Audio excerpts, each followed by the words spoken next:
Wherever you go, whatever you do, throw a little at it. Omax, Vest and Briefs. Kovai மாவட்டம் திருமலையாம்பாளையம் பேரூராட்சிக்குட்பட்ட தமனாம்பாறை மற்றும் ரொட்டிக்கவுண்டனூர் பகுதிகளில் மானிய விலையிலான urea உர மூட்டைகள் சட்டவிரோதமாக பதுக்கப்பட்டு பின்னர் அவை திரவ வடிவமாக மாற்றப்பட்டு கேரளாவுக்கு கடத்தப்பட்டதாக குற்றச்சாட்டு எழுந்தது.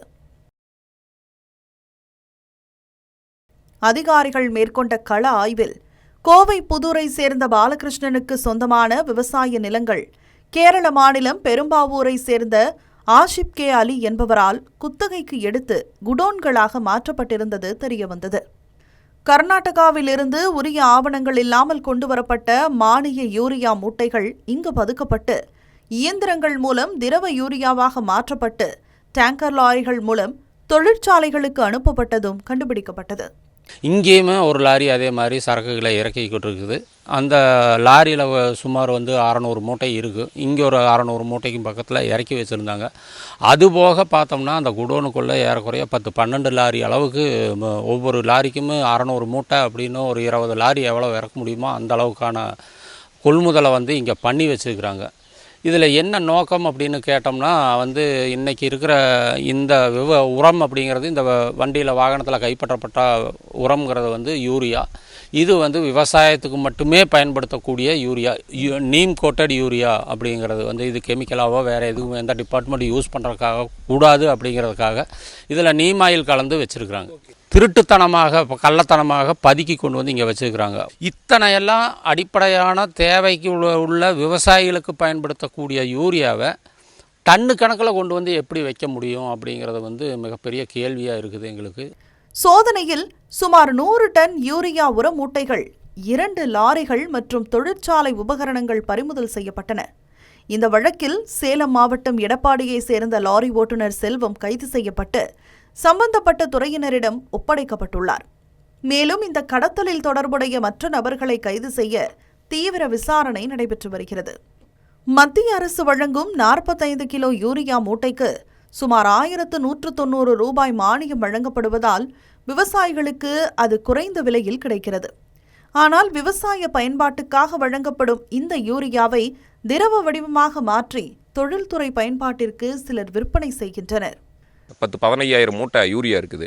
ஒரு மூட்டை யூரியா ஒரு விவசாயிகளுக்கு, நாங்களாம் ஒரு விவசாயிங்க, ஒரு மூட்டை யூரியா 2 மூட்டை யூரியா ஒரு சோளக்காட்டுக்கோ தக்காளி காட்டுக்கோ ஏதாச்சும் போய் நம்ம எடுக்க போகையில் பார்த்தீங்கன்னா ஆதார் கார்டு கொடுங்க, அது கொடுங்க, இது கொடுங்கன்னு கேட்குறாங்க. ஆனால் இது எல்லாமே பார்த்தீங்கன்னா சொசைட்டியில் நம்ம கவர்மெண்ட்டுக்கு சொந்தமான கவர்மெண்ட்லேருந்து நம்ம சப்சிடியில் கொடுக்கக்கூடிய உரம் இவங்களுக்கு எப்படி இத்தனை 1000 மூட்டை கிடைக்குதுன்னு நம்மளுக்கு தெரியலைங்க. ஏன்னா ஆயிரக்கணக்கான மூட்டைகள் 5000, 10,000 அந்த மாதிரி இருக்குது. விவசாயிகளுக்கு ஒரு மூட்டை கிடைக்கிறதே பெரிய சிரமம். இதை லிக்விட் பண்ணி கேரளா அனுப்புகிறாங்க. அந்த கேரளா அனுப்பியில் அதெல்லாம் பண்ணாலும் பரவாயில்ல, எங்களுக்கு இந்த லிக்விடு போகுது இல்லைங்களா, இது நிலத்தடி நீர் நம்ம பாதிக்குது. ஒரு பெரிய கண்டெய்னரில் ஒரு 500 மூட்டை லாரியோட வண்டி வந்துட்டுருக்குங்க. அப்புறம் நம்ம பக்கத்து காட்டு செந்தில் என்பவர் நடந்து போகும்போது என்ன லோடுன்னு கேட்டிருக்கிறாரு. இது யூரியான்னு சொல்லியிருக்காங்க. உடனே அதை மேலே தூக்கி பார்க்கும்போது கவர்மெண்ட்டுக்கு விட சப்சிடியான யூரியா அது. உடனே ஒரு சந்தேகம் இது எங்கே போகுது அப்படின்னாருங்க. இது இந்த குடோன் எங்கே இருக்குங்க, அதுக்கு போகணும் அப்படின்னாங்க. அப்போ உடனே அவர் என்ன பண்ணார், எல்லாருக்கும் விவசாயிகளுக்கும் தகவல் கொடுத்துட்டார். இது எப்படி வந்தோம்னு சொன்னால் இப்போ போலீஸ் ஸ்டேஷனுக்கு கொடுத்து அவங்க பார்த்து பில்லெல்லாம் பார்த்து பில்லு வித்தவுட் பில்லாக தான் வந்திருப்பாங்க போல இருக்குங்க. ஃபேக் இதெல்லாம் வந்திருக்காங்க. அப்புறம் சரின்னு சொல்லிட்டு போலீஸோடு உள்ளே பார்க்கும்போது ஒரு லாரி அன்லோடு பண்ணிகிட்ருக்குங்க. உள்ளே போய் பார்த்தா சும்மா ஒரு 10,000 மூட்டைக்கு பக்கம் உள்ளே அடுக்கி வச்சுருக்காங்க. இது என்ன பர்பஸ் லிக்யூடாக பண்ணி என்ன பர்பஸ் பண்ணுறாங்கன்னு தெரியல. ஆனால் அது கூட நிறைய கெமிக்கல் கலக்கிறாங்க. இந்த சப்சிடி யூரியாவில் எங்களுக்கே யூரியா கிடைக்கிறது இல்லை. எங்களுக்கு போய் ஒரு ரேகை வச்சு இது பண்ணாலும் 1 மூட்டை 2 மூட்டை தான் கொடுக்குறாங்க. இவங்களுக்கு எப்படி இந்த யூரியா கிடைச்சது? இதை வச்சு இவங்க என்ன பண்ணுறாங்க? வேறு இல்லீகல் பிஸ்னஸ் பண்ணுறாங்களா, இல்லை வேறு விதமான ஆக்டிவிட்டீஸ் பண்ணுறாங்களா? திருமலையாம்பாளையம் பேரூராட்சியின் 7 மற்றும் 8வது வார்டுகளுக்குள் இவ்வளவு பெரிய அளவில் சட்டவிரோத தொழில் எப்படி நடந்தது? மின் இணைப்பு, ஆழ்துளை கிணறு போன்றவற்றிற்கான அனுமதி எப்படி வழங்கப்பட்டன என்பதே தற்போது பெரும் கேள்வியாக உள்ளன. இந்த செயல்பாடுகளால் நிலத்தடி நீர் மாசுபட்டிருக்கலாம் என்ற சந்தேகமும் எழுந்துள்ளது. இது குறித்து முழுமையான விசாரணை நடத்த வேண்டும் என வழக்கறிஞர் சிலம்பரசன் வலியுறுத்துகிறார். இந்த பகுதியினுடைய கவுன்சிலர் திமுகவை சேர்ந்த ஆனந்தகுமாருங்க. இதுக்கு 7வது வார்டு கவுன்சிலர் ஒருத்தர் இருக்காங்க. 7வது வார்டு கவுன்சிலரும் இந்த பேரூராட்சியினுடைய தலைவர் கவிதா உதயகுமார் அவங்க திமுகவை சேர்ந்தவங்க தான். இந்த 2 கம்பெனியுமே வந்து இவங்களுடைய எல்லைக்குட்பட்ட பகுதியில் தான் வந்து நடக்குது.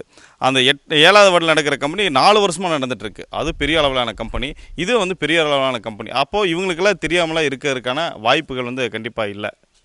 கண்டிப்பாக வந்து இவங்களுக்கெல்லாம் எல்லா விஷயங்களும் வந்து தெரிஞ்சுதான் வந்து இந்த சட்டப்பூர்வமான செயல் வந்து நடந்துகிட்ருக்கு. இதில் வந்து எதுக்காக நம்ம வந்து மின்சாரம் வாங்கணும் அப்படின்னு சொல்லிட்டு மின்சாரத்துறை அதிகாரிகள் வந்து கேட்டு அவங்க விசாரித்து தான் வந்து ஆய்வு நடத்தி தான் வந்து மின் இணைப்பு கொடுக்கணும்.